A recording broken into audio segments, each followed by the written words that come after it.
Good evening. My name is Roland McKittis. I do not live within the city limits of Tucson.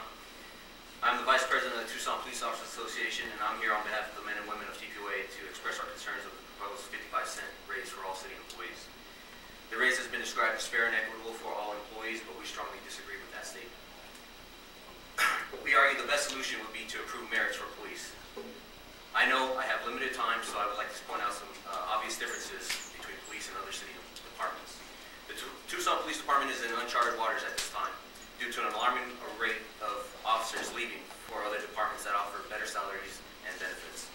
Over the last several years, the Tucson Police Department has endured budget cuts equal to no other city department. However, we still strive to deliver the best possible services to the citizens of Tucson. As for fairness, city employees with equal tenure as the officers that would benefit from merits are getting around a 6% raise due to the massive slashing of their pension contributions. This occurred quietly, while our pension system is continually blamed for the strain on the budget. How is it fair to completely ignore less tenured police officers while addressing less tenured city employees? I'd like to share some numbers with you that also separate police from other city employees. $100,000. That's the amount it costs to train and hire a Tucson police officer.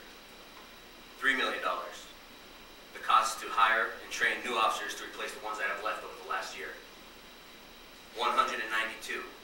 The amount of officers that have been assaulted over the past 12 months, including Sergeant Robert Carpenter, who was shot in the head. 303. The amount of officers over the last year that have been injured during the course of their duties and required medical attention at a hospital. However, the most important number is 365. The number of days in a year that officers say goodbye to their families to serve the citizens of Tucson, knowing they might not return home. By approving merits for police, you will show our members that you value their hard work and want to keep them serving the citizens of Tucson.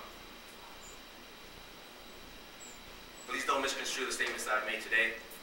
I don't want to say that we are better than anyone else, but we are different. Thank you.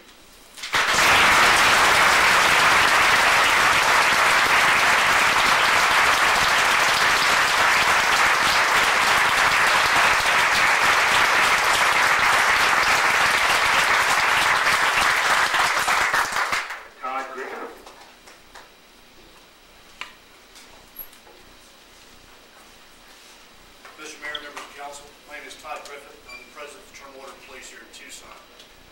Although we're not the bargaining agent for the officers of the Tucson Police Department, we're standing beside the TPOA as they go into this battle for proper compensation for the officers of the Tucson Police Department. I've been a police officer for the past 18 years in the city of Tucson. My wife's also a police officer in the city of Tucson. She's been a TPD for 9 years now. Since she got hired 9 years ago, she's received 1 merit increase. She's been making the same amount since then, with no step increase or anything else. Becoming a police officer for the city of Tucson is a lot different than becoming a parks working employee or something of that nature throughout the city. There's a lengthy testing process. We take hundreds of applicants. Of those hundreds of applicants, we actually narrow it down to about 20 or 30 who actually attend our academy. Once they attend the academy, only a handful of those will make it all the way through to the streets, through the field training program, to the academy, and continue on their career. As has been told by my colleagues here about the experience and training we've all received. That experience and training is very important, especially when it comes to protecting citizens of the city of Tucson. Other agencies throughout the state of Arizona recognize this also and actively look down here in Tucson as, for lack of better terms, a farm team to recruit officers from, especially when they're going to be suffering the same problems the city of Tucson is suffering when it comes to the drop in the very near future. The Phoenix Valley is losing a number of officers, and has already made it very clear they're actually going to be looking here in Tucson, seeking employees, police officers that are already trained, that they can hire for a better rate of pay in the Phoenix Valley. Mind you, the officers and employees of the city of Tucson Police Department don't want to leave TPD. We came to TPD for a reason. However, unless some action is made by our mayor and council, unfortunately, the officers leaving the drop in 2015 may be the least of the worries. Thank you.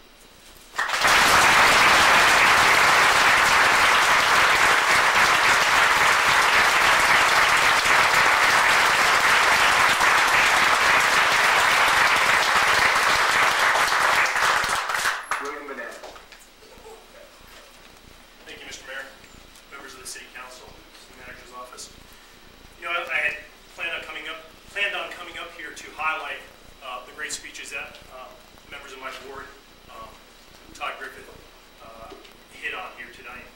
But I kind of changed my mindset because I think there's some important things that we need to look at first.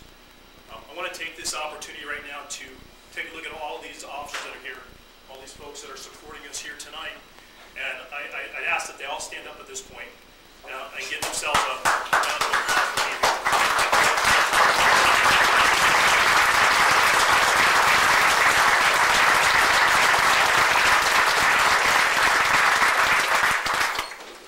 This is exactly the reason why we come up before the City Council to speak to everybody. It's these folks here. What I don't know that everybody realizes is that none of these folks are on duty here tonight. They're either off on their own time, they've taken time off from work, personal time to be here. This is an important matter for them. I look at some of the people that we have here, and I couldn't help but to recognize a few of them. We have a sergeant here that's been on this department with this agency for over 30 years. This is important enough for him to be here tonight. We have officers out here. We have an officer over here that was a part of our military. He was injured in the line of duty, recovered for a period of time. He's recovered and now back to duty here as a police officer for the city of Tucson. The stories are endless. We have officers that have been injured in the line of duty that have done tremendous work for this city. And all we're asking is that they be compensated properly as what they were hired for. When they were hired, they were under the understanding that they would seek merits if they did their job properly and they did everything that was expected of them. They've done that, and that's all that they're asking for here. Real quick, I'm gonna throw out some numbers that I think are real important. And I know Roland Officer Gutierrez here hit on some of the local numbers, but it's real important to remember that every day, every night, these officers, when they go out to work, they don't know what they're going to encounter. They don't know if they're going to go home to their loved ones. They have family members here that are here to support them. This is a huge concern.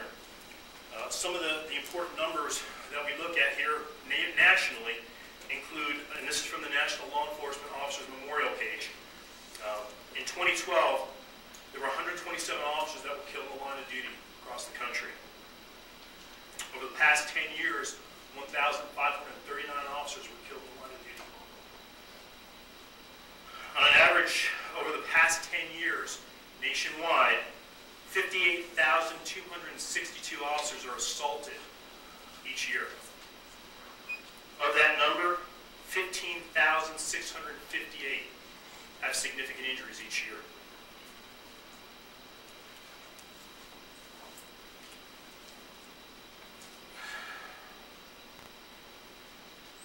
These officers put their life on the line each and every day for this city. It's something that they really care about. I think it's about time, 6 years down the road, that we finally step up and give them what they deserve. They've endured the failure of not receiving merits. They've taken pay cuts in the way of furloughs, pension increases, medical increases. Of course, everybody is in need. As was previously presented, this is a significantly different job. These guys put their lives on the line every single day. And I think that we need to show them that we appreciate them. Thank you.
you offer somebody that?